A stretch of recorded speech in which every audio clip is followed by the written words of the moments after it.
Dear students, welcome to my YouTube channel. आप सभी का एक बार फिर से मेरे यूट्यूब चैनल पर स्वागत है। आज के वीडियो में मैं आपके लिए लेके आया हूँ WWWE यानी कि water and waste water engineering में दूसरा चैप्टर। मैंने इससे पहले आपको पहला चैप्टर कंप्लीट करा दिया है, जिसका वीडियो आप चैनल के प्लेलिस्ट में जाके देख सकते हैं। आज हम लोग पढ़ेंगे दूसरा चैप्टर, जल की मात्रा, क्वांटिटी ऑफ वाटर। कितने जल की आवश्यकता होती है किसी व्यक्ति को एक दिन में, उसके बारे में पूरे डिटेल्स हम लोग पढ़ेंगे। तो उसमें ये 7 टॉपिक आपके बनते हैं, जिनको मैंने पहले ही लिख दिया है ताकि आपको किसी प्रकार का कोई कन्फ्यूज़न न रहे और किसी प्रकार के अदर नोट्स या बुक की आपको आवश्यकता न पड़े। इसके लिए मैंने पूरा एक बार में पहले लिख दिया है कि 7 टॉपिक्स इसमें पढ़ने हैं, जो इस प्रकार हैं। वाटर रिक्वायरमेंट, सबसे पहला टॉपिक है जल की मांग या पानी की मांग, सबसे पहला टॉपिक। उसके बाद दूसरा टॉपिक है आपका प्रति व्यक्ति जल की मांग को जो प्रभावित करते हैं कारक, हमें उनको पढ़ना है कि कौन कौन से चीज़ें हैं जो एक व्यक्ति के लिए जो वाटर डिमांड होती है उसको प्रभावित करते हैं। तीसरा टॉपिक होगा आपका जल की उपयोग दर पर जो जनसंख्या का प्रभाव पड़ता है, जो जनसंख्या का प्रभाव पड़ता है उपयोग पर, उसको हम लोग पढ़ेंगे। चौथा टॉपिक आपके सामने लिखा है अन्य उपयोग के लिए जल की मांग, मैं एक एक करके बताऊंगा। पांचवा है फायर डिमांड, अग्नि के लिए जो आग बुझाने के लिए जल की आवश्यकता होती है वो कितनी होती है। और नेक्स्ट ऐसे ही हम लोग लास्ट पढ़ेंगे जनसंख्या का पूर्वानुमान लगाना, फॉरकास्टिंग पॉपुलेशन जिसको इंग्लिश में बोलते हैं। इसका मतलब होता है कि कोई भी वाटर सप्लाई सिस्टम जो है उसको कितने दिन के लिए, कितने वर्ष के लिए बनाना है, तो लास्ट ईयर में जाके पॉपुलेशन कितनी उस स्थान की रह जाएगी, उसके लिए हम लोग क्या करते हैं, उसका अनुमान लगाते हैं कि लास्ट ईयर में जितने, जैसे 25 साल के लिए कोई वाटर सप्लाई सिस्टम है उसको हम लोग बना रहे हैं, तो 25वें साल में वो पहुंचने के बाद उसके वहाँ पे जो पॉपुलेशन होगी वो कितनी होगी, इसी के लिए हम लोग इस टॉपिक को पढ़ते हैं। तो आज चलिए कुछ इसमें से कवर कर लेंगे और बाकी जो बचेंगे उनको नेक्स्ट लेक्चर में हम लोग कवर करेंगे। तो जल्दी से चैनल को सब्सक्राइब कर लीजिए यदि चैनल पर नए हो तो, और जितना अधिक से अधिक हो सके वीडियो को अपने दोस्तों में शेयर कीजिएगा। अगर वीडियो पसंद आए तो वीडियो को लाइक कीजिएगा, चैनल को सब्सक्राइब ज़रूर कीजिएगा अगर नए हैं तो, और अधिक से अधिक शेयर कीजिएगा। तो आइए चलते हैं, सबसे पहले स्टार्ट करते हैं हम लोग वाटर रिक्वायरमेंट, पानी की मांग या जल मांग। ये होती क्या है इसको हम लोग समझेंगे। जो सबसे पहला टॉपिक है हमारा जल मांग, पानी की मांग।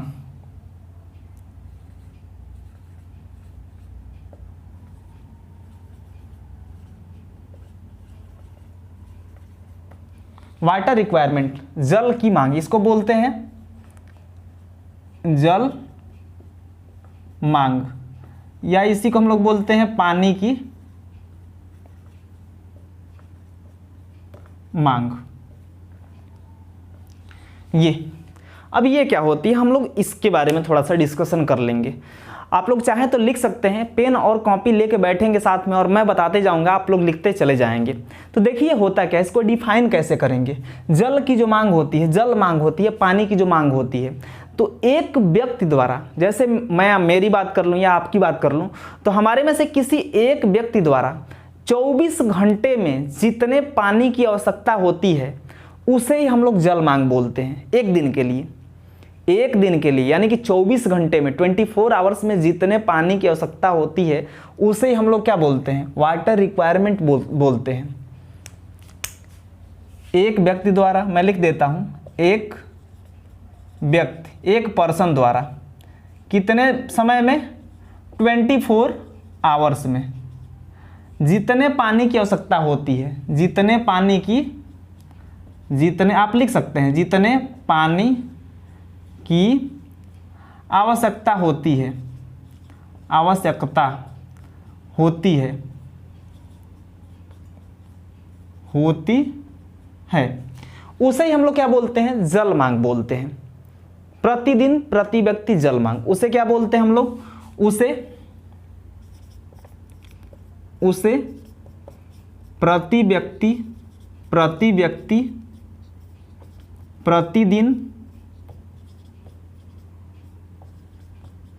जल की मांग कहते हैं, जल की मांग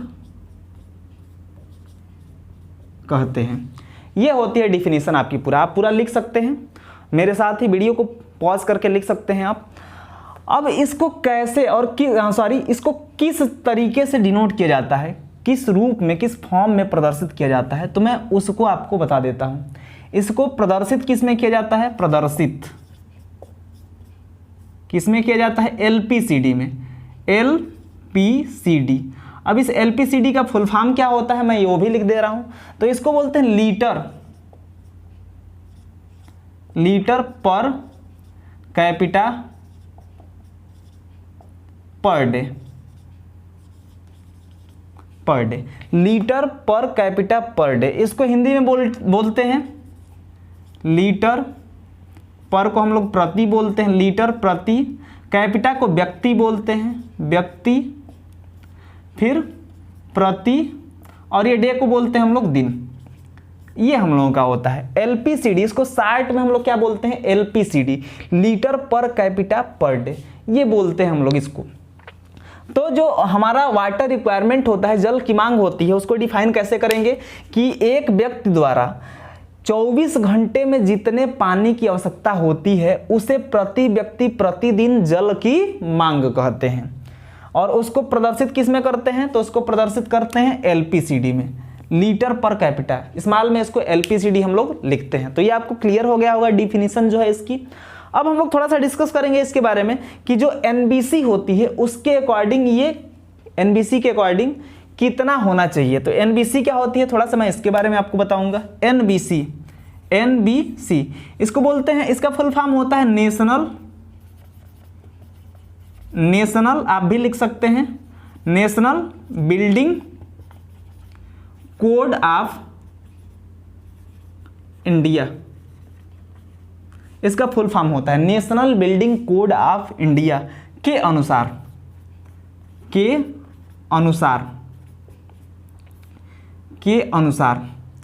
तो इसकी मात्रा कितनी होती है इसके अनुसार, एनबीसी के अनुसार, तो 135 एलपीसीडी होती है, 135 एलपीसीडी होती है। यानी कि एनबीसी कहता है, national building code of India कहता है कि एक व्यक्ति को 135 एलपीसीडी यानी कि 135 litre per capita per day water की डिमांड होती है। एक दिन में एक व्यक्ति द्वारा 135 लीटर पानी की आवश्यकता होती है। ये आपको क्लियर हो गया होगा कि ये वाटर डिमांड कैसे होती है। अब ये 135 लीटर किस तरीके से, किन किन चीज़ों में एक व्यक्ति खर्च करता है, इसको हम लोग घरेलू मांग भी बोलते हैं, डोमेस्टिक वाटर डिमांड भी इसको बोलते हैं। क्या बोलते हैं इसको, डोमेस्टिक वाटर डिमांड भी बोलते हैं। इसको आप कह सकते हैं, इसको क्या बोलते हैं हम लोग, घरेलू मांग। इस इंग्लिश में बोलेंगे डोमेस्टिक यूज या डोमेस्टिक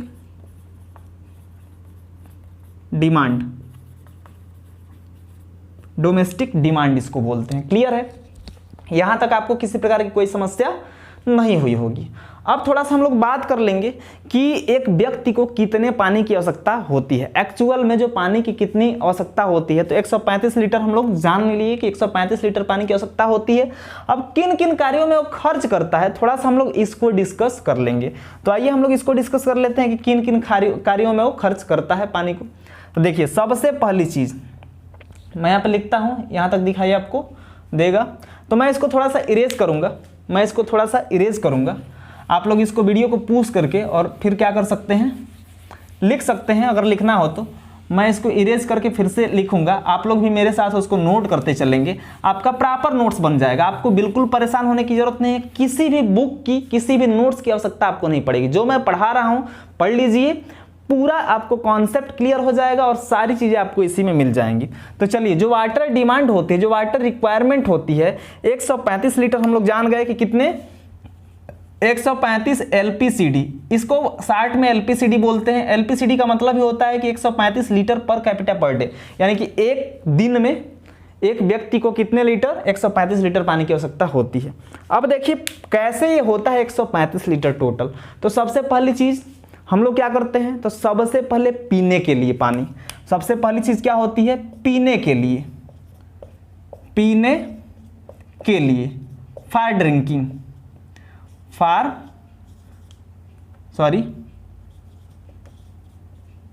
ड्रिंक, पीने के लिए कितने पानी की आवश्यकता होती है हम लोग जानते हैं कि मिनिमम 5 लीटर्स, तो 5 LPCD पानी की आवश्यकता होती है। दूसरा, नहाने के लिए, हम लोग एक दिन में नहाते भी हैं, तो नहाने के लिए कितने पानी की आवश्यकता होती है, इसको हम लोग लिख लेंगे फॉर बाथ। नहाने के लिए हम लोग को 55 लीटर पानी की आवश्यकता होती है एक दिन में, LPCD। एक व्यक्ति को 55 लीटर पानी की आवश्यकता होती है, क्या करने के लिए, नहाने के लिए। तीसरा होता है आपका कपड़ा धुलने के लिए, भाई नहाएंगे तो जाहिर सी बात है कपड़ा भी धुलेंगे, तो कपड़ा धुलने के लिए, कपड़ा धुलने के लिए जो लॉन्ड्री होती है उसमें हमें कितने पानी की एक व्यक्ति के लिए आवश्यकता होती है उसको हम लोग लिखेंगे। तो ये होती है 20 LPCD पानी की आवश्यकता होती है। चौथा होता है फ्लशिंग के लिए। अब ये फ्लशिंग क्या होता है सभी लोग जानते हैं, फ्लशिंग के लिए भाई लैट्रिन करते हैं तो उसके बाद फ्लश करते हैं, जिससे हमारा जो नाइट सॉइल होता है, जो मल होता है, वो क्या हो जाता है, बह जाता है, उसी को हम लोग फ्लशिंग बोलते हैं। तो फ्लशिंग के लिए कितने पानी की आवश्यकता होती है, 30 LPCD यानी कि 30 litre per capita per day पानी की आवश्यकता होती है। तो 30 LPCD पानी की आवश्यकता होती है। उसके बाद अगला होता है जो फ्लोर वगैरह होते हैं उनको धुलने के लिए, जो फर्श होते हैं उनको धुलने के लिए, तो लिख लेंगे फ्लोर्स की सफाई के लिए। भाई जो हमारे फ्लोर होते हैं घर में फर्श, उनकी सफाई के लिए,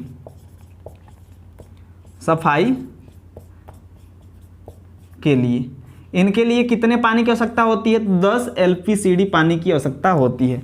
उसके बाद छठा होता है हम लोगों का बर्तन धुलने के लिए, क्योंकि घर में बर्तन भी होंगे, तो बर्तन धुलने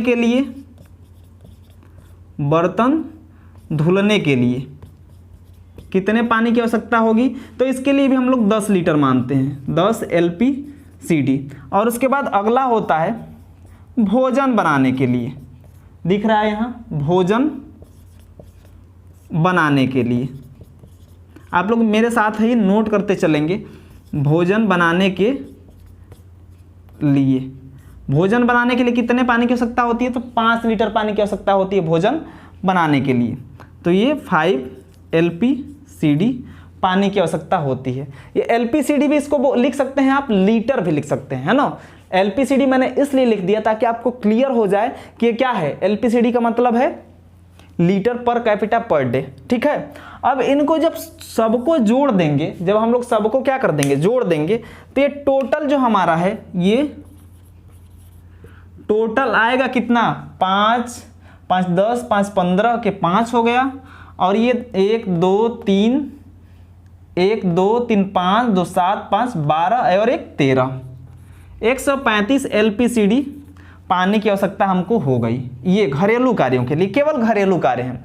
तो ये इस प्रकार से आपको दिख गया, मैंने लिख दिया टोटल ये कितने कार्यों के लिए अलग अलग पानी को जोड़ा जाता है, तो ये 135 LPCD आ जाता है। इतने LPCD पानी की आवश्यकता हम लोगों को होती है। ये आपको क्लियर हो गया होगा, जो वाटर रिक्वायरमेंट होती है वो आपको क्लियर हो गई होगी। अब ये टोटल जो होता है ना, जो कुल हर कार्यों के लिए, जैसे मान लीजिए ये तो घरेलू कार्य हो गया, लेकिन व्यवसाय हो गया, उसमें कुछ आग बुझाने के लिए जो पानी होता है उसमें भी पानी खर्च होता है, ये भी हमारे में ही जोड़ा जाता है। तो इन सबको मिला दिया जाए तो कुल पानी की मांग होती है, जिसको हम लोग इस टॉपिक में पढ़ेंगे। टोटल डेली डिमांड में जब पढ़ेंगे तो इन सब चीज़ों को भी ऐड करेंगे, तो उन टोटल जो पानी की आवश्यकता होती है उसका ये 135 लीटर जो होता है ये मात्र 50% होता है। यानी कि ये कितना होता है, टोटल डिमांड की कितना प्रतिशत होता है, एक नोट करके आप लोग लिख लेंगे, बहुत ही इंपॉर्टेंट है, एक नोट करके लिख लेंगे, नोट। कुल जल मांग का यह कितना होता है लिख लेंगे, कुल लिख लेंगे आप लोग, कुल जल मांग का 50% होता है। कितना होता है, 50। कौन, ये जो 135 LPCD टोटल होता है, इसको हम लोग किस नाम से जानते हैं, इसको हम लोग डोमेस्टिक डिमांड भी बोलते हैं। इसको हम लोग क्या बोलते हैं, अभी मैंने लिखवाया था, डोमेस्टिक डिमांड भी बोलते हैं। इसको हम लोग डोमेस्टिक डिमांड के नाम से भी जानते हैं। तो जो डोमेस्टिक डिमांड होता है, जो घरेलू मांग होता है, वो कुल मांग का कितना प्रतिशत होता है, 50% होता है। ये आपको क्लियर हो गया होगा। अब दूसरी बात करेंगे हम लोग, जो दूसरा टॉपिक है कि कौन कौन से जो फैक्टर्स हैं वो प्रभावित करते हैं हमारे वाटर कंज्यूम्शन को, इसको हम लोग पढ़ेंगे। तो आइए चलते हैं, इसको मैं इरेज करता हूं, आप लोग इसको लिख लेंगे। एक बार मैं फिर से हट जाता हूं, आप लोग इसको पूरा लिख लेंगे स्क्रीनशॉट करके या वीडियो को पुश करके। चलिए अगला हम लोगों का जो टॉपिक है वो है factors affecting per capita per day consumption of water, इसको हम लोग पढ़ेंगे। चलिए तो वीडियो को अंत तक जरूर देखिएगा, वीडियो आपके बहुत काम का है, क्योंकि इस तरीके से बहुत कम आपको नोट्स वगैरह भी प्रोवाइड नहीं करना पड़ेगा। आप साथ में बस बने रहेंगे तो आपके टोटल नोट्स भी आपको कंप्लीट हो जाएंगे। तो हम लोगों ने पहला जो टॉपिक है ये पढ़ लिया, वाटर रिक्वायरमेंट। अब दूसरी चीज बात करते हैं हम लोगों का जो है प्रति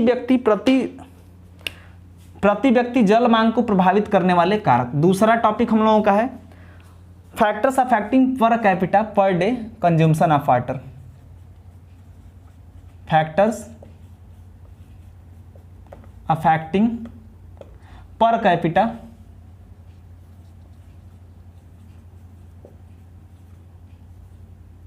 पर डे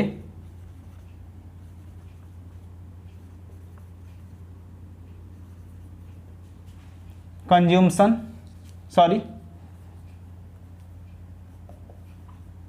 ऑफ वाटर।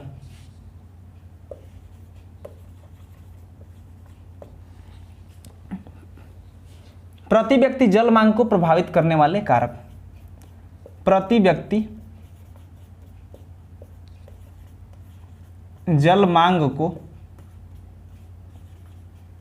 प्रभावित करने वाले कारक।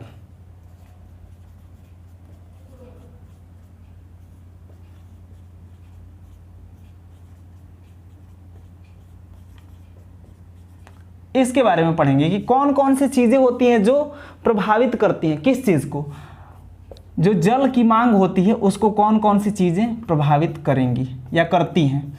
तो आइए चलते हैं, जो सबसे पहला इसमें होता है वो क्या होता है हम लोग उसको डिस्कस कर लेंगे। सबसे पहला होता है वो होता है क्लाइमेट, जलवायु। क्लाइमेट जलवायु, इसको हिंदी में बोलते हैं जलवायु। हम लोग जानते हैं एक चीज बहुत ही सिंपल है कि गर्म स्थान जो होते हैं, गर्म स्थान जैसे मान लीजिए पहाड़ी क्षेत्र, ठंडे स्थानों की बात कर ली जाए, जो ठंडी जलवायु वाले क्षेत्र होते हैं जैसे पहाड़ियाँ हो गई, तो ठंडी जलवायु में पानी की मांग कम होती है। हम लोग जानते हैं कि पहाड़ी क्षेत्रों में लोग बहुत कम पानी का यूज़ कर लेते हैं, तो ये प्रभावित करते हैं वाटर कंज्यूम्शन को। ठंडी जलवायु होगी कम, आप लोग लिख सकते हैं साथ में, ठंडी जलवायु में, ठंडी जलवायु वाले क्षेत्रों में क्या होता है, पानी की मांग कम हो जाती है, मांग कम होती है। जबकि गर्म जलवायु वाले में, गर्म जलवायु वाले क्षेत्रों में जल की मांग बढ़ जाती है, जल की मांग बढ़ जाती है। आप मेरे साथ ही लिख सकते हैं, बढ़ जाती है। ये आपका पहला पॉइंट हुआ। दूसरा हम लोग पढ़ेंगे इसी में जनसंख्या, पॉपुलेशन, जनसंख्या पॉपुलेशन। अब पॉपुलेशन जो जनसंख्या होती है वो कैसे प्रभावित करती है, तो जहाँ पे जनसंख्या अधिक होगी वहाँ पे रहन सहन स्वभाव जो होता है लोगों का वो बदल जाता है, और फिर लोगों को अधिक पानी की आवश्यकता होती है। क्यों? क्योंकि वहाँ पे जो कमर्शियल और इंडस्ट्रियल जो गतिविधियाँ होती हैं वो भी बढ़ जाती हैं, तो वहाँ पे क्या होता है, पानी की मांग ऑटोमेटिक बढ़ जाती है। तो हम लोग उसको भी लिखेंगे कि जो बड़ी सिटी होती हैं, लार्ज सिटी के लिए, लार्ज सिटी के लिए आप लोग लिखेंगे मेरे साथ ही, लार्ज सिटी के लिए जल की मांग बढ़ जाती है, जल की मांग बढ़ जाती है, चाहे लिख सकते हैं कि अधिक होती है, ये भी लिख सकते हैं, जल की मांग अधिक होती है, अधिक होती है, मैं यहाँ पे लिख देता हूँ होती है, जबकि स्मॉल सिटी के लिए, स्मॉल सिटी के लिए जल मांग कम होती है, जल मांग कम होती है, कम होती है। ये आपको क्लियर हो गया होगा कि लार्ज सिटी, बड़ी शहरों के लिए या नगरों के लिए जल की मांग अधिक होती है, यानी कि वहाँ पे अधिक जल की आवश्यकता होती है, और छोटे शहर हैं तो उनके लिए कम पानी की आवश्यकता होती है। प्रति व्यक्ति, ध्यान रखिएगा हमेशा एलपीसीडी में, यानी प्रति व्यक्ति प्रतिदिन जल की मांग की बात की जा रही है। तीसरा है उपभोक्ताओं का रहन सहन। तीसरा है, आपका यहाँ पे दिख नहीं रहा होगा, उपभोक्ताओं का रहन सहन। मैं इसको इरेज करता हूँ और आगे तीसरा हम लोग पढ़ेंगे। तीसरा जो हम लोगों का है वो फैक्टर जो अफेक्ट करेगा पानी की मांग को, उसको हम लोग पढ़ेंगे। चलिए, तो तीसरा है उपभोक्ताओं का रहन सहन।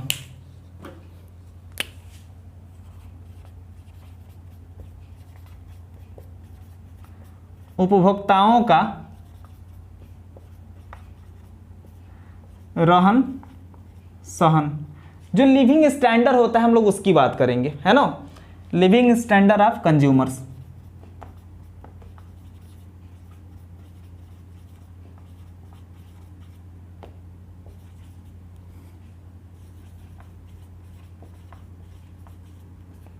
लिविंग स्टैंडर्ड, तो हम लोग जानते हैं कि कुछ लोग ऐसे होते हैं जो दिन में 2 बार 3 बार भी नहाते हैं, तो वहाँ पे ऐसे स्थानों पे जल की मांग क्या हो जाती है, बढ़ जाती है। और जहाँ पे कुछ लोग ऐसे भी होते हैं, जैसे जहाँ पे ठंडे कंडीशन ज़्यादा होती है, मौसम ठंडा होता है, या फिर कुछ लोगों की ऐसी आदतें भी होती हैं, हैबिट्स भी होती हैं कि कुछ लोग सप्ताह में 1 बार नहाते हैं या वो भी नहीं नहाते हैं। तो ऐसे लोगों के लिए वहाँ पे, जहाँ पे ऐसे लोग रहते हैं, वहाँ पे जो हमारी जल मांग होती है प्रभावित होती है। तो लिखेंगे मेरे साथ आप लोग कि कुछ लोग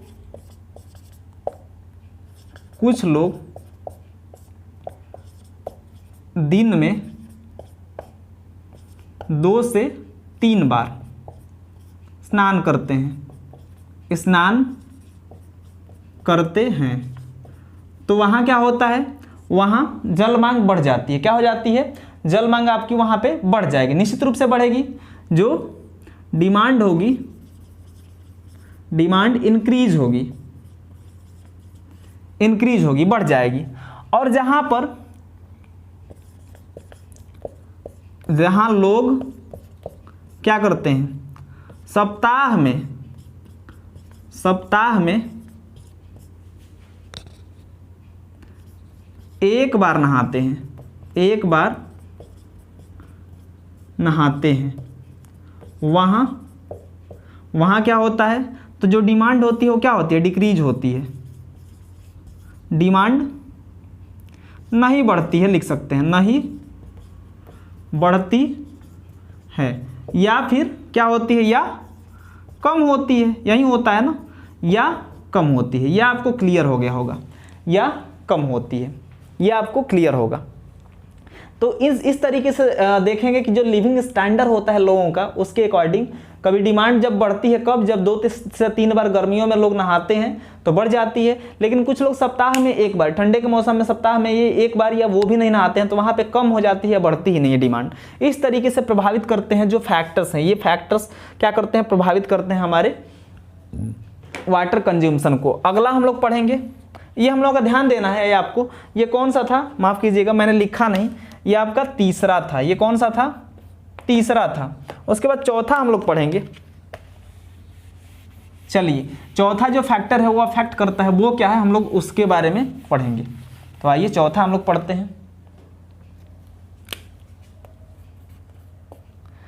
जल की गुणवत्ता, जल की गुणवत्ता,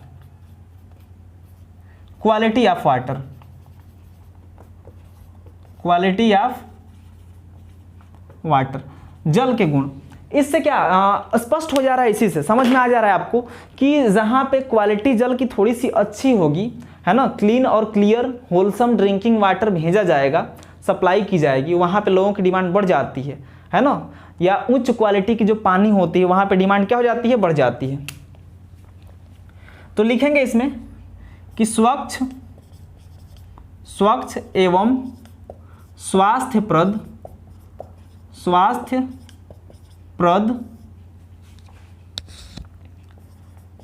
जल सप्लाई करने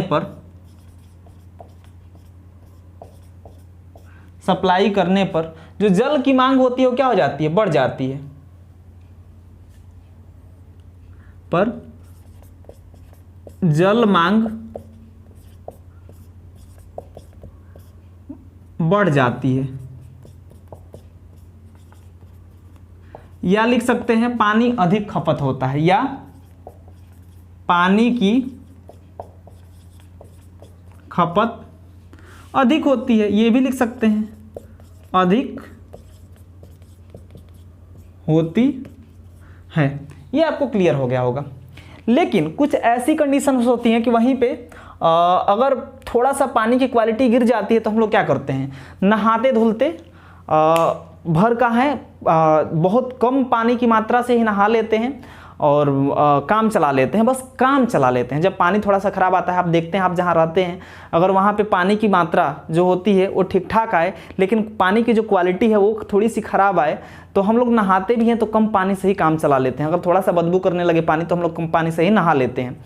तो ये भी एक फैक्टर है, जल का जो गुण है वो क्या करता है, इफेक्ट करता है, प्रभावित करता है किसको, जल की मांग को, वाटर रिक्वायरमेंट को। अगला होता है हम लोगों का सीवरेज सिस्टम। अगला क्या होता है, इसी में मैं लिख देता हूं, अगला होता है सीवरेज सिस्टम, सीवर प्रणाली। ये क्या होती है मैं अभी आपको बताऊंगा। सीवरेज सिस्टम हिंदी में बोलते हैं सीवर प्रणाली। ये क्या होती है सीवर प्रणाली, आप लोग देखते हैं जो लोग शहर में रहते हैं, शहर के रहने वालों के लिए मैं बता दूं कि वहाँ पे जो फ्लश होती है उसको, उसके पानी को, या पूरे हमारे जितने भी घर से वेस्ट वाटर होता है उसको किसी सीवर पाइप के माध्यम से हम लोग कहीं एसटीपी पे, सीवेज ट्रीटमेंट प्लांट तक पहुँचाते हैं। तो उस स्थिति में हम लोगों को जो फ्लशिंग होती है उसमें अधिक पानी की आवश्यकता होती है और फिर वहाँ पे पानी की खपत बढ़ जाती है। तो इस कंडीशन में जहाँ पे मल को बहाने के लिए अधिक पानी की आवश्यकता होती है वहाँ पे पानी की मांग बढ़ जाती है। तो इसी चीज़ को हम लोग लिख लेंगे कि जिन शहरों में, जिन सिटीज़ में, शहरों में सीवर प्रणाली होती है या सीवरेज सिस्टम होता है, सीवरेज सिस्टम होता है, वहाँ जल अधिक खपत होता है। वहाँ क्या होता है, जल अधिक खपत होता है। क्लियर है आपको, ये आप लोग लिख लेंगे इसमें। और लास्ट एक चीज़ और होगा, जो चार्ज किया जाता है, जैसे कर, आप लोगों ने जल कर सुना होगा, जल कर जो वाटर टैक्स होता है, वाटर टैक्स अगर लगा दिया जाए तो उस कंडीशन में भी, तो लास्ट होगा हम लोगों का जो वाटर मीटर होता है उसको, मैं इसको इरेज करूंगा, जो लास्ट होता है आपका मैं उसको लिखूंगा। हालांकि और भी चीज़ें हो सकती हैं लेकिन मैं आपको इतना ही बताऊंगा, है ना। छठा,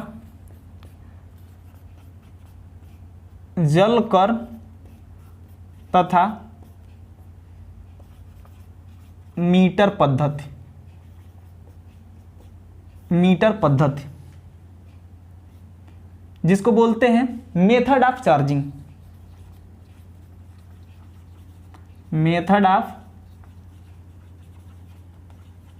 चार्जिंग, यानी कि जहां पे चार्ज किया जाता है।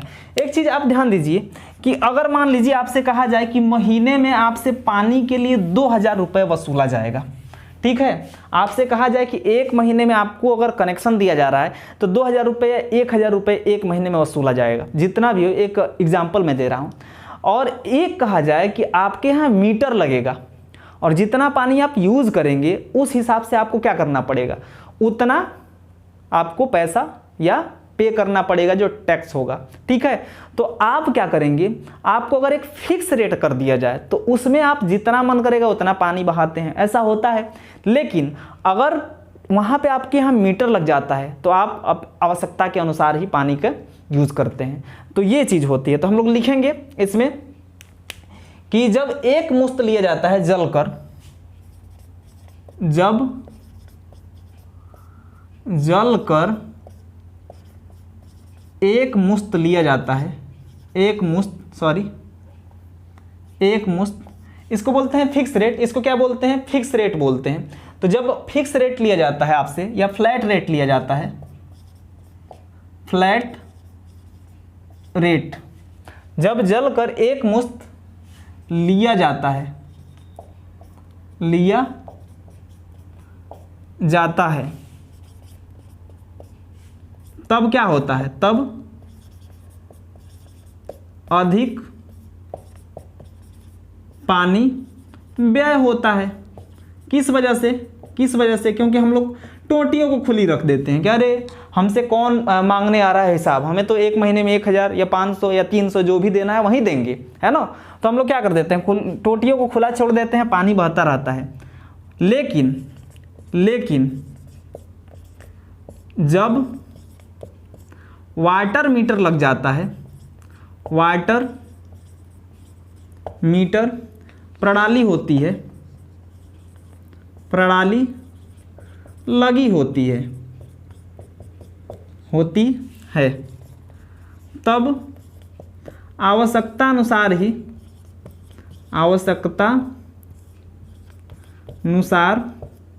पानी खर्च होता है, ये आपको क्लियर हो गया होगा कि जो पानी होता है वो किस तरीके से हम लोग क्या करते हैं, खर्च करते हैं। चलिए, और इस प्रकार से ये जो पूरा हम लोगों का है ये ख़त्म हुआ, जो फैक्टर्स अफेक्ट करते हैं वाटर डिमांड को, ये है ना, ये आपको ये ख़त्म हो गया। उसके बाद तीसरा है जल की उपयोग दर पर जनसंख्या का कैसे प्रभाव पड़ता है। जल की उपयोग दर पर जनसंख्या का कैसे प्रभाव पड़ता है, मैं इसको आपको बताऊंगा। तो आइए चलते हैं इसकी तरफ। दोस्तों वीडियो में अंत तक जरूर बने रहिएगा। वीडियो थोड़ी सी लंबी हो सकती है लेकिन ये आप ही के लिए है और मैं चाहता हूं कि जितना अधिक से अधिक हो सके आपका कवर हो सके एक वीडियो में, तो इसलिए मैं थोड़ी सी वीडियो लंबी हो सकती है, तो इसके लिए आपको घबराने की आवश्यकता नहीं है। तो जल की उपयोग दर पर जनसंख्या का प्रभाव जो आपका तीसरा है ये है, जल की उपयोग दर पर जनसंख्या का कैसे प्रभाव पड़ता है। जल की उपयोग दर पर जनसंख्या का प्रभाव, effects of growth of population, effects of growth of population on rate of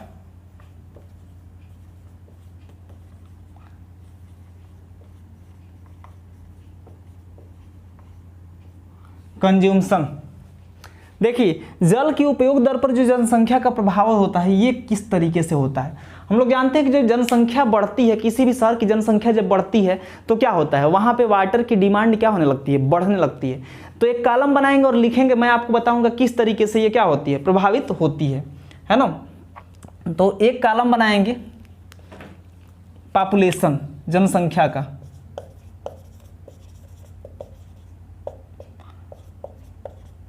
जनसंख्या,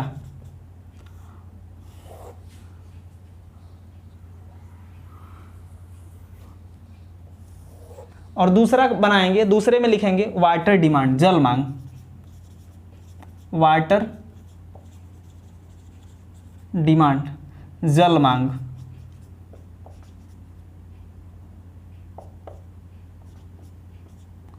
एलपीसीडी में, किसमें, एलपीसीडी में ये होगा, एलपीसीडी में। तो आइए चलते हैं।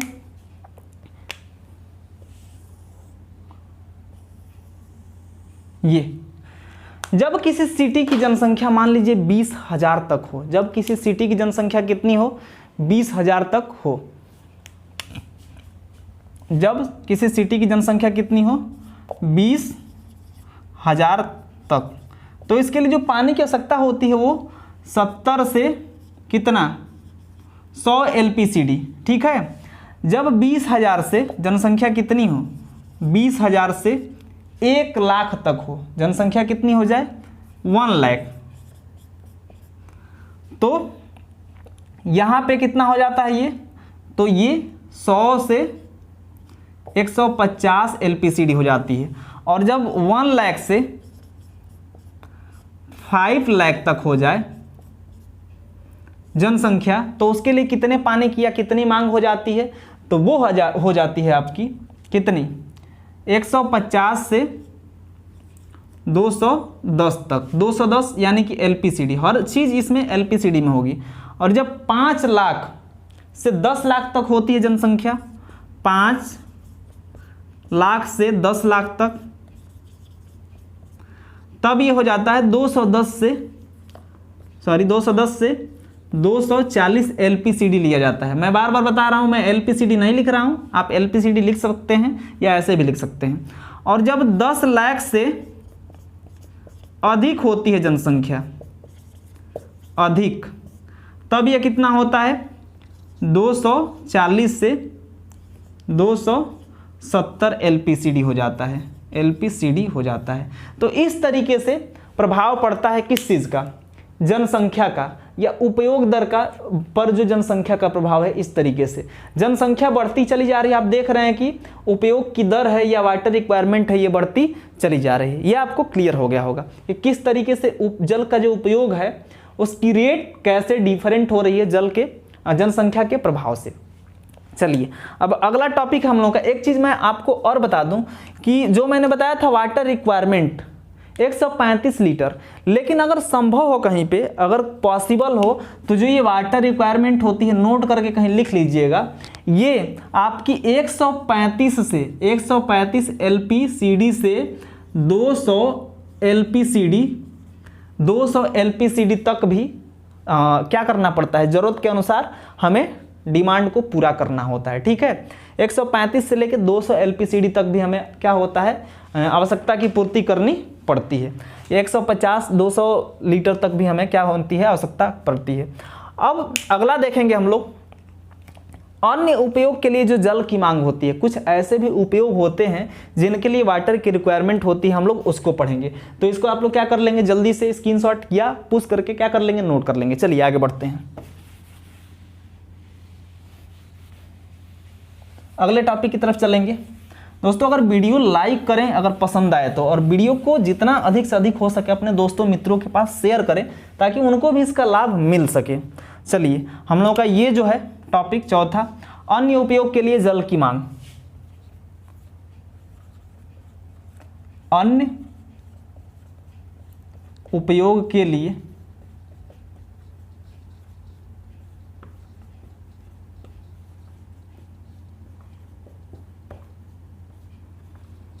जल की मांग, requirement of water for other works.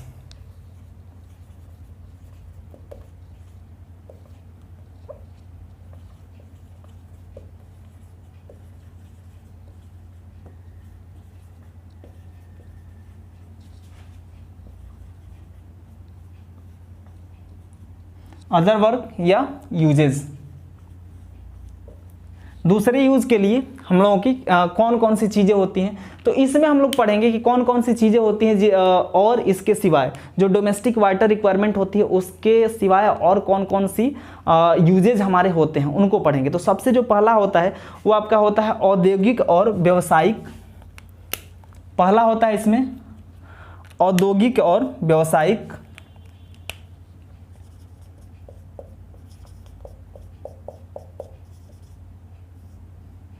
Industrial इसको बोलते हैं, और व्यावसायिक।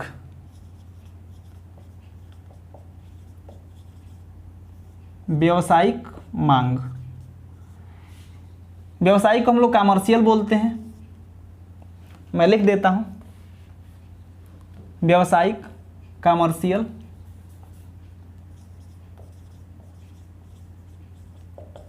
मांग, ये पहला होता है। हम लोग एक एक को पढ़ते चले जाएंगे, जो 2-3 हैं उनको क्लियर कर लेंगे।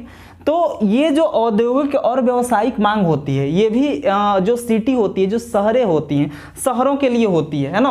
तो शहरों के लिए जो होती है ये कितनी होती है, जैसे मान लीजिए किसी शहर में, किसी सिटी में सिटी की बात कर लें, तो सिटी में हमारे जो भी मिल्स होंगी, मिलें जो चलती हैं, मिल्स,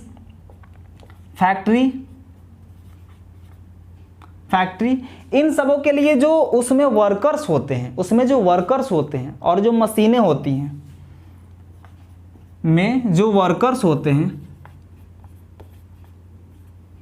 और मशीनें होती हैं, मशीन्स, इनके लिए जो पानी की आवश्यकता होती है वो 40 LPCD से लेके 400 LPCD तक होती है। 40 LPCD से लेके कितनी, 400 LPCD तक आवश्यकता होती है। किस चीज़ के लिए, औद्योगिक और व्यावसायिक मांग के लिए। क्लियर हो गया। वैसे ही दूसरा होता है हम लोगों का, इसी में दूसरा होता है, चलिए इसको नोट कर लीजिएगा आप लोग। दूसरा होता है, मैंने बताया औद्योगिक और व्यावसायिक मांग के लिए किसी शहर में जो मिल और फैक्ट्री होती हैं उनमें वर्कर्स और मशीनों के लिए, उनकी धुलाई के लिए, वर्कर्स को काम करने के बाद हाथ पैर धुलना होता है, नहाना होता है, और भी चीज़ें होती है, और मशीनों को चलाने और लास्ट में यूज़ करने के बाद मशीनों को धुलने के लिए जो टोटल रिक्वायरमेंट होती है वो 40 LPCD से लेकर 400 LPCD तक होती है। चलिए आगे बढ़ते हैं। अब इसी में जो दूसरा होता है, ये तो औद्योगिक और व्यावसायिक हो गया, इंडस्ट्रियल और कमर्शियल यूज हो गया। दूसरा इसी में हम लोगों का होता है सार्वजनिक मांग। दूसरा क्या होता है, पब्लिक डिमांड।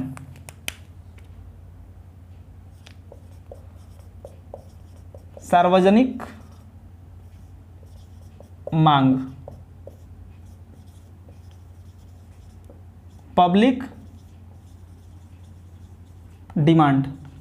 पब्लिक डिमांड ये क्या होता है, जो पब्लिक डिमांड होता है, अब ये इसके बारे में थोड़ा सा हम लोग डिस्कस कर लेंगे। तो आइए चलते हैं। जो ऐसे बात कर लें पब्लिक डिमांड से सीधा मतलब, तो जो कोई संस्था होती है, जैसे इंस्टीट्यूशनल कोई बिल्डिंग है, तो उसमें जो लोग होते हैं उनके लिए कितने पानी की आवश्यकता होती है, तो उनके लिए जो पानी की आवश्यकता होती है वो 25 LPCD पानी की आवश्यकता होती है। उनके लिए कितने, तो सार्वजनिक मांग में जो कोई भी हमारे इंस्टीट्यूट वगैरह होते हैं उनके लिए 25 LPCD पानी की आवश्यकता होती है। कितने, 25 litre per capita per day पानी की आवश्यकता होती है। क्लियर हो गया होगा ये आपको। और ये लगभग कुल मांग का, कुल आप इसको लिख लेंगे, कुल मांग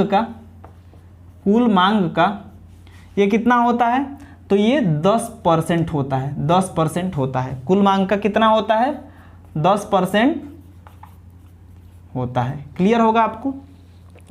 दोस्तों आपके ड्राइंग के लिए भी जितने सेमेस्टर हैं सभी सेमेस्टर की ड्राइंग के वीडियोस पहले से अपलोड है। आपको उसकी अगर ज़रूरत हो तो वो वहाँ से प्लेलिस्ट में जाके देख सकते हैं। प्लेलिस्ट में 5th semester, 4th semester, 6th semester, हर सेमेस्टर के नाम से ड्राइंग की जो प्लेलिस्ट है वो बनी हुई है, और वहाँ से जाके आप वीडियोज़ देख सकते हैं। एक एक ड्राइंग, सारी ड्राइंग के वीडियोज़ अपलोडेड हैं, तो आप वहाँ से उन सब्जेक्ट्स की जो ड्राइंग के सब्जेक्ट्स हैं उनकी भी वीडियोस देख सकते हैं। अब अगला जो हमारा डिमांड होता है पब्लिक डिमांड के बाद, उसके बारे में थोड़ा सा हम लोग डिस्कस कर लेंगे। जो फायर डिमांड होता है वो किसके अंतर्गत आता है, requirement of water for other use जो होता है उसी में होता है हम लोगों का तीसरा। ये हम लोगों का कौन सा था, तो ये हम लोगों का दूसरा था। ये जो सार्वजनिक मांग होती है पब्लिक डिमांड, ये दूसरा था। अब इसी में तीसरा जो होता है हम लोगों का, तीसरा ये होता है फायर डिमांड। इसको क्या बोलते हैं, फायर डिमांड।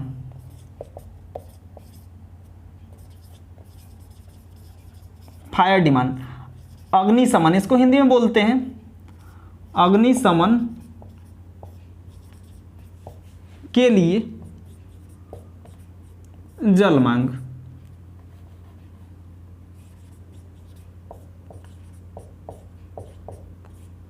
जल मांग, अग्निशमन के लिए जल मांग। तो ये कितना होता है, अब इसके बारे में थोड़ा सा डिस्कस करेंगे हम लोग कि जो फायर डिमांड होता है ये 15 LPCD, 15 LPCD लिया जाता है। कितना, 15 LPCD ऐसे लिया जाता है। 15 LPCD फायर डिमांड हम लोग लेते हैं। और इसको डिफाइन कैसे किया जाता है, तो इसके लिए हम लोग कुछ इंपीरिकल अनुभाविक सूत्र लेते हैं, उससे हम लोग इसको डिफाइन करते हैं। तो जो ये चौथा है अन्य उपयोग के लिए जल मांग, इसी में हम लोगों का तीसरा होता है फायर डिमांड। तो फायर डिमांड को हम लोग पढ़ेंगे, ये 15 LPCD होता है। तो आइए मैं तीसरा आपको बताता हूँ यहाँ पे। जो फायर डिमांड होता है इसको। चलिए, इसी में हम लोगों का तीसरा होता है क्या, फायर डिमांड।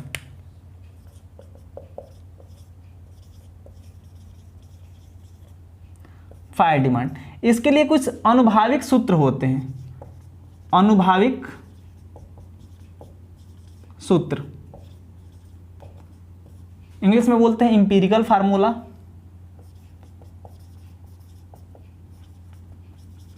Empirical formula. और ये कौन कौन से होते हैं इसके बारे में हम लोग डिस्कस करेंगे कि कौन कौन से फार्मूला होते हैं जिनको यूज़ किया जाता है। तो जो सबसे पहला होता है वो इनको निकालने के लिए, जो फायर डिमांड होता है उसकी मात्रा निकालने का जो सबसे पहला फार्मूला होता है वो होता है कुचलिन फार्मूला। ये तीसरा है हम लोगों का, ये कौन सा है, तीसरा। मैंने दो आपको बता दिया है।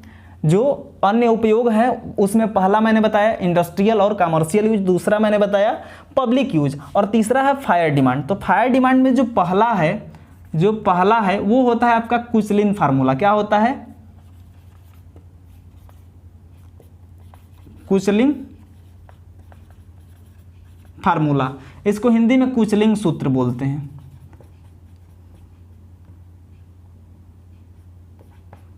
कुचलिन सूत्र। तो कुचलिन सूत्र के अनुसार क्या होता है हम लोग इसको देखेंगे। कुचलिन सूत्र के अनुसार जो पानी की मात्रा होती है उसको Q से डिनोट करते हैं, कैपिटल Q से, और ये इक्वल टू होता है 3182 अंडर रूट P। ये फार्मूला होता है कुचलिन के अकॉर्डिंग या कुचलिन सूत्र के अकॉर्डिंग।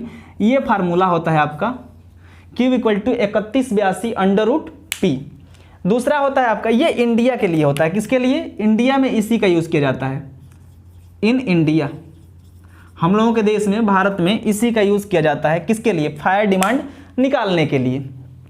अगला होता है हम लोगों का दूसरा होता है आपका Freeman formula. Freeman's formula,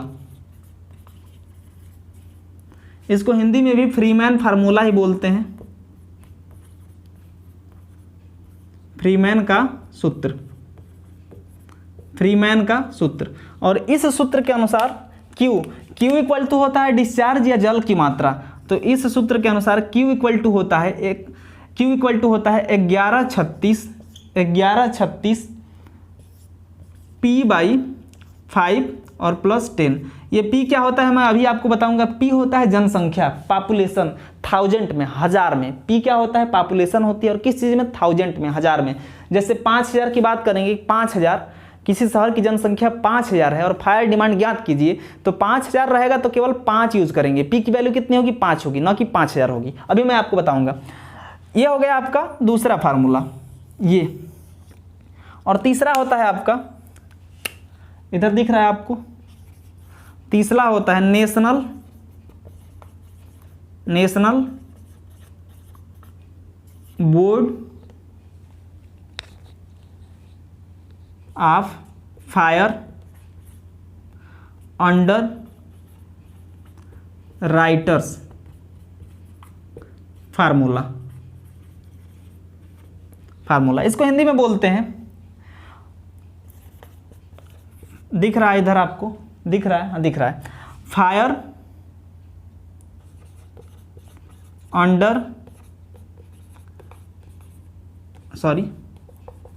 writers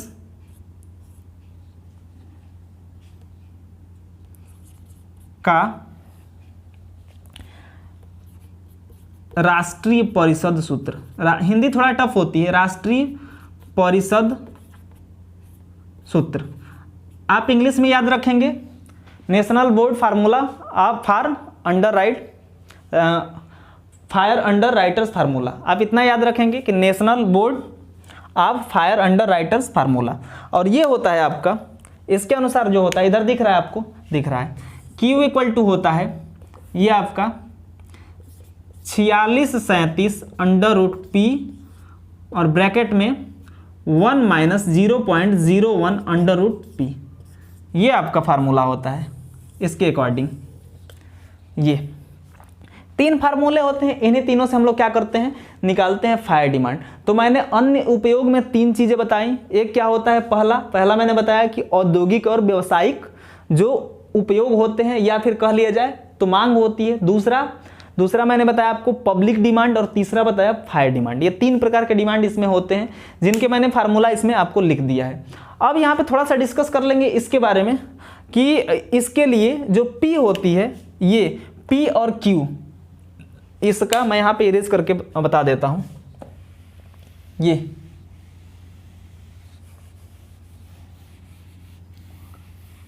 चूंकि ये फायर डिमांड है, आपको पता चल चुका है, तो इसलिए मैंने ऊपर वाला मिटा दिया। अब ये जो Q इक्वल टू होता है, ये क्या होता है? जल की मात्रा होती है। ये क्या होती है? जल की मात्रा। और किस में? तो लीटर प्रति मिनट में होती है। लीटर प्रति मिनट में इसको लिया जाता है, लीटर प्रति मिनट में। और P क्या होती है? मैं यहाँ पे लिख दे रहा हूँ। P क्या होती है? जनसंख्या होती है। जनसंख्या पॉपुलेशन। और ये किस में होती है? In thousand.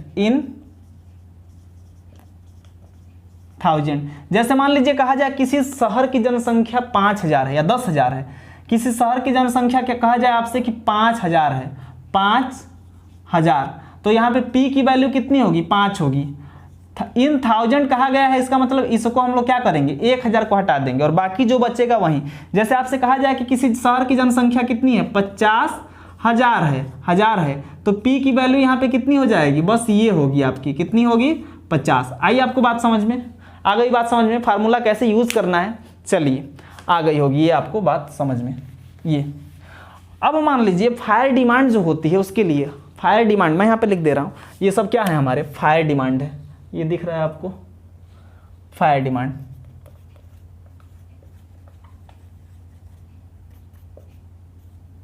ये आपके फायर डिमांड है। फायर डिमांड में एक और चीज होती है, जल की कुल मात्रा जब निकालनी हो, जल की कुल मात्रा जब निकालनी होती है, तो उसके लिए फार्मूला होता है Q इक्वल टू 100√P। ये एक फार्मूला हम लोग पढ़ते हैं, Q इक्वल टू 100√P। किसके लिए? जब जल की कुल मात्रा, फायर डिमांड के लिए जल की कुल मात्रा हमें क्या करनी हो? ज्ञात करनी हो, तो इसके लिए ये होता है। अब चलिए, अब थोड़ा सा हम लोग डिस्कस कर लेंगे इस पे। एक जो हम लोगों का एक क्वेश्चन है, उसको हम लोग थोड़ा सा डिस्कस कर लेंगे, किस तरीके से हम लोग क्या करेंगे, निकालेंगे इसकी वैल्यू कि किस चीज़ के लिए कितना होता है। आइए, एक क्वेश्चन है आपके लिए फायर डिमांड पे, मैं उसको करवा देता हूं ताकि आपको क्लियर हो जाए कि ये कैसे काम करता है, जो फायर डिमांड का फार्मूला है। देखिए, एक क्वेश्चन है, मैं क्वेश्चन लिख देता हूं आपके लिए। एक सिटी की जनसंख्या 64,000 है, 64,000 है। अग्निशमन के लिए जल की मात्रा निर्धारित कीजिए। अग्निशमन के लिए जल की मात्रा निर्धारित कीजिए। ये आपके पास क्वेश्चन आ गया। तो अब क्या करेंगे? P की वैल्यू आपको दी गई है, P इक्वल टू दिया गया है कितना? देखिए, जनसंख्या कितनी है?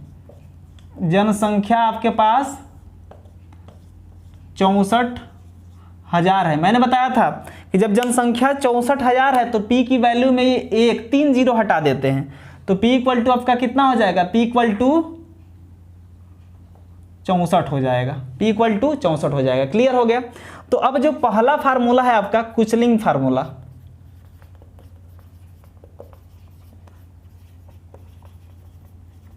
कुचलिंग फार्मूला, इसके अनुसार क्या होता है हम लोग जानते हैं। इसके अनुसार होता है Q इक्वल टू 3182 √P। तो ये इक्वल टू हो जाएगा 3182 इंटू √P। P की वैल्यू कितनी है? 64 है, तो ये हो जाएगा 3182 और इंटू 8, तो ये कितना हो जाएगा? इसको आप लोग कैलकुलेट करिए, मैं भी कैलकुलेट कर लेता हूँ। हालांकि मैं कैलकुलेटर का यूज़ कर रहा हूँ, लेकिन आप लोग ऐसा नहीं करेंगे। क्यों? क्योंकि आप लोगों को वहाँ कैलकुलेटर हो सकता है अलाउड नहीं रहेगा, तो इसके लिए तो मैं कैलकुलेटर यूज़ कर लेता हूँ।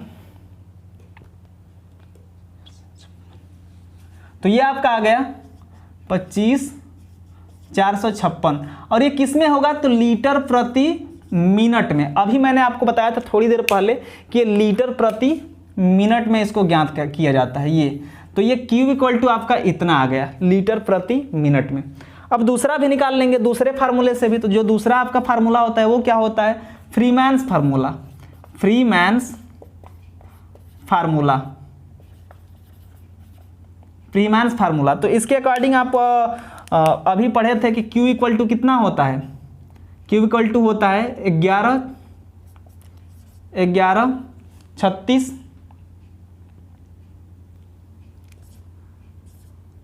P/5 + 10।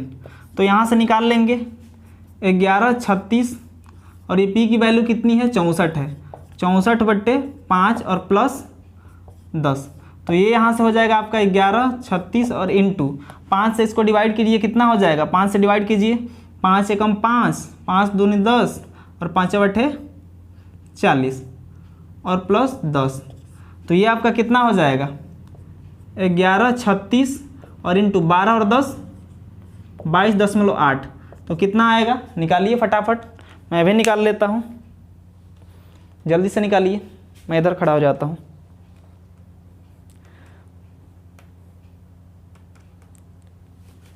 तो ये आपका आ गया 25,900.8 लीटर पर मिनट।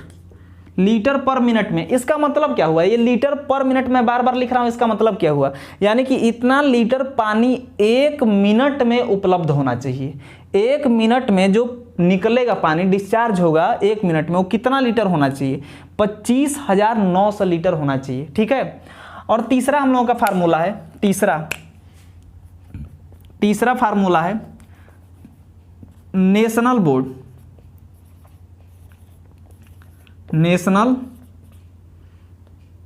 बोर्ड ऑफ फायर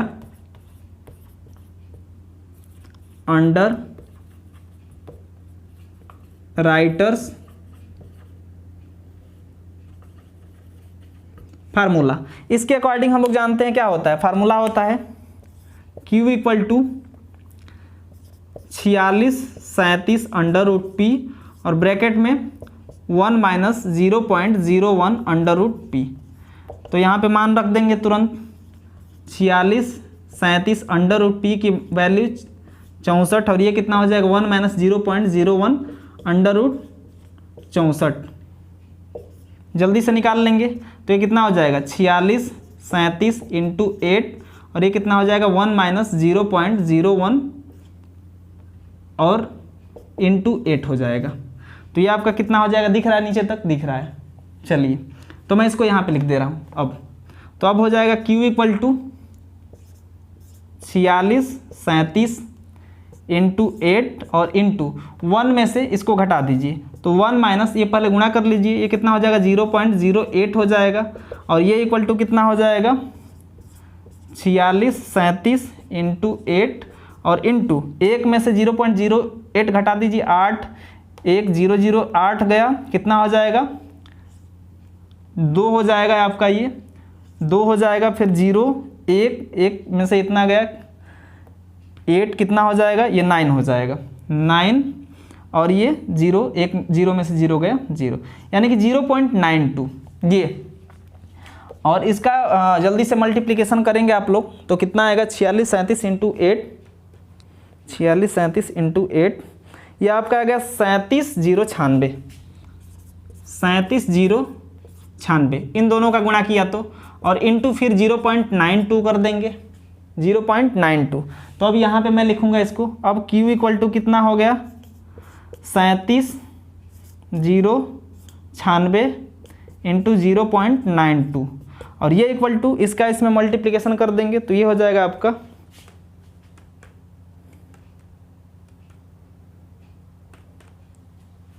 चलिए, तो ये आ गया आपका 34,128, कितना आ गया 34,128 लीटर पर मिनट।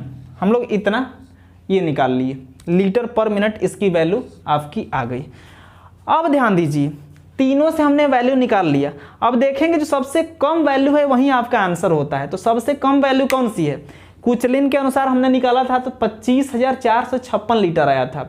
फ्रीमांस के अनुसार 25,900, 25,456 और 25,900, और तीसरा है 34,128। ये 34,000 है, 25,900 है, 25,456 है। कौन सबसे कम है? तो सबसे कम ये है। जो सबसे कम होता है, जो सबसे कम होता है वही लेते हैं। क्यों? क्योंकि इतने ही पानी की आवश्यकता है तो हम एक्स्ट्रा क्यों लें? इसमें अधिक पानी है ना, तो उसके लिए अधिक पाइपलाइन की आवश्यकता पड़ेगी। तो इसलिए जो सबसे कम होता है उसी को मान लेते हैं और उसी के अकॉर्डिंग लेते हैं। तो आंसर आपका क्या होगा? ये होगा, यानी कि इतने लीटर प्रति मिनट पानी की उपलब्धता होनी चाहिए। ठीक है, इसमें किसी प्रकार की कोई समस्या बिल्कुल नहीं होनी चाहिए। आपको किसी प्रकार की कोई समस्या इसमें नहीं होनी चाहिए। चलिए, अब इसमें एक चीज और, अभी मैंने आपको बताया था कुल पानी की, ये तो 1 मिनट में पानी की आवश्यकता हो गई ना। अब जो कुल पानी चाहिए आग बुझाने के लिए प्रतिदिन, वो कितना चाहिए, है ना? प्रतिदिन जो आग बुझाने के लिए पानी चाहिए वो कितना चाहिए? तो चलिए हम लोग इसको इरेज करता हूं मैं, उसको निकाल लेंगे। तो अभी मैंने बताया था, अभी मैंने आपको बताया था एक फार्मूला, आपको याद होगा या भूल गए हैं? अभी मैंने आपको बताया था कि 100√P से निकाला जाता है अग्निशमन के लिए। मैंने अभी आपको बताया था अग्निशमन के लिए कुल पानी की मात्रा, मैंने बताया था इसके लिए फार्मूला Q = 100√P, है ना? ये फार्मूला मैंने आपको बताया था। तो इस फार्मूले में मान रख देंगे तो कितना हो जाएगा? Q = 100√P की जगह पे 64 रख दीजिए। तो ये Q = आपका आ जाएगा 100 × 8, तो Q = हो जाएगा 800। और ये किस में होता है? किलो लीटर में होता है। किस में होता है? ये किलो लीटर में लिया जाता है। ये इसकी वैल्यू किस में ली जाती है? किलो लीटर में ली जाती है। यानी कि जो Q की मात्रा होती है टोटल वाटर डिमांड में फायर के लिए, वो Q की वैल्यू कितनी होती है? Q होती है जल की मात्रा। यहाँ भी Q क्या होती है? जल की मात्रा ही होती है, लेकिन वहाँ लीटर प्रति मिनट में होती थी, और यहाँ किस में होती है? किलो लीटर में होती है। किस में होती है? किलो लीटर में होती है। यही आपको ध्यान रखना है। और इस तरीके से इसी फार्मूले से क्या करना है? आपको निकाल लेना है जो भी वैल्यूज हैं उनको। चलिए, ये आपका पूरा फायर डिमांड मैंने क्लियर कर दिया। फायर डिमांड आपका पूरा क्या हो गया? खत्म हो गया। अब एक टॉपिक और आपका जिसको हम लोग क्लियर कर लेंगे इसमें। चलिए आइए उसको क्लियर कर लेते हैं। जो अगला हम लोगों का है टॉपिक वो क्या है? तो अगला टॉपिक है फायर डिमांड। तो हमने पढ़ लिया, हमने क्या किया? फायर डिमांड को पढ़ लिया। चलिए, ये अब अगला है सामान्य नगर के लिए प्रतिदिन कुल पानी की मात्रा। छठा है आपका सामान्य नगर के लिए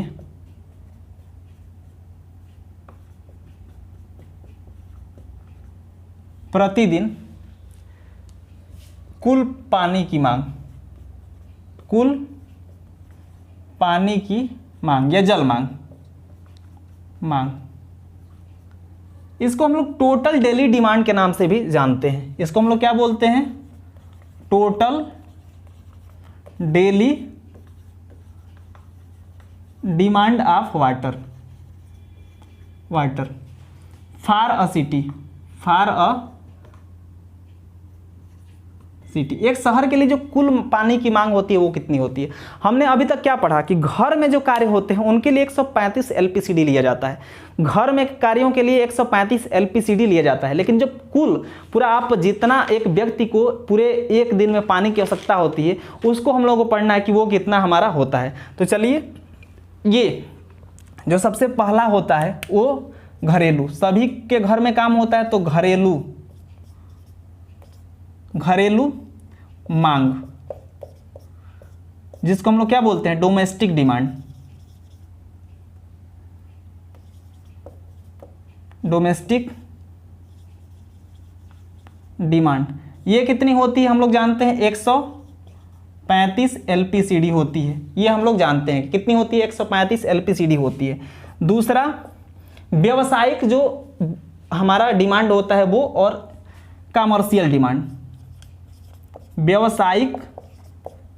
व्यावसायिक इसको इंग्लिश में बोलते हैं इंडस्ट्रियल, और व्यावसायिक और औद्योगिक, व्यावसायिक और औद्योगिक मांग।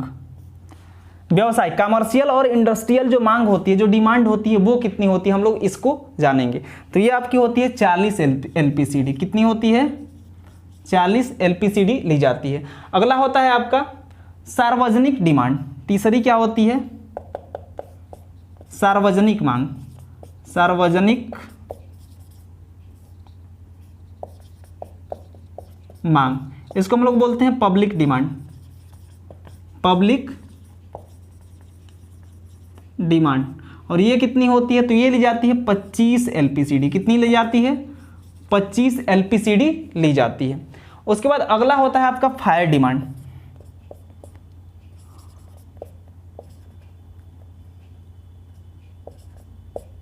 अग्नि शमन के लिए, या इसी को इंग्लिश में हम लोग क्या बोलते हैं फायर डिमांड बोलते हैं। और ये कितनी होती है तो ये हम लोग जानते हैं 15 LPCD होती है, 15 LPCD। और लास्ट होता है क्षति के लिए। जो क्षति होती है चोरी होती है, क्षति और चोरी, क्षति होती है चोरी होती है यानी कि जो नष्ट करते हैं, और व्यर्थता के लिए, और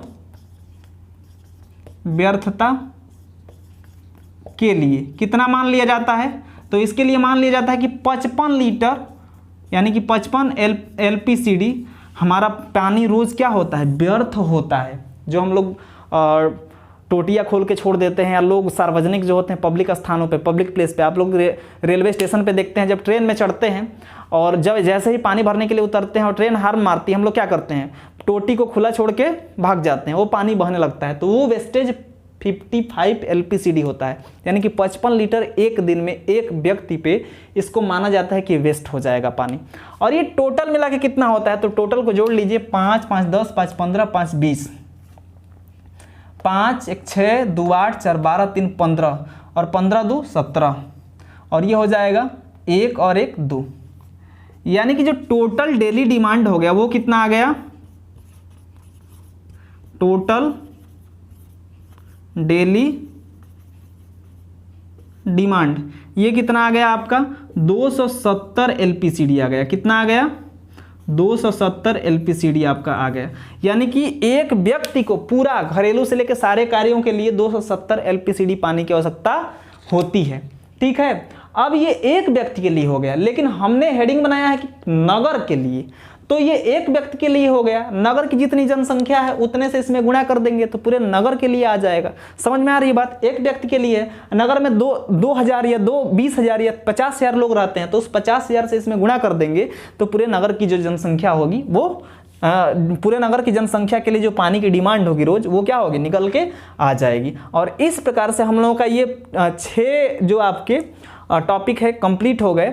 और 7वां जो बचेगा, वीडियो बहुत लॉन्ग हो जाएगी, तो 7वां जो टॉपिक है इसको मैं अगले वीडियो में बताऊंगा। और अगला वीडियो आपको कल मिलने वाली है, तो बने रहिए चैनल के साथ। और अगले वीडियो में ये पूरा इसमें न्यूमेरिकल पोर्शन है, तो इसको मैं क्लियर कर दूंगा कल। वीडियो को देखना मत भूलिएगा, और मिलते हैं इसी के साथ। अंत तक वीडियो को देखने के लिए बहुत बहुत आपका धन्यवाद।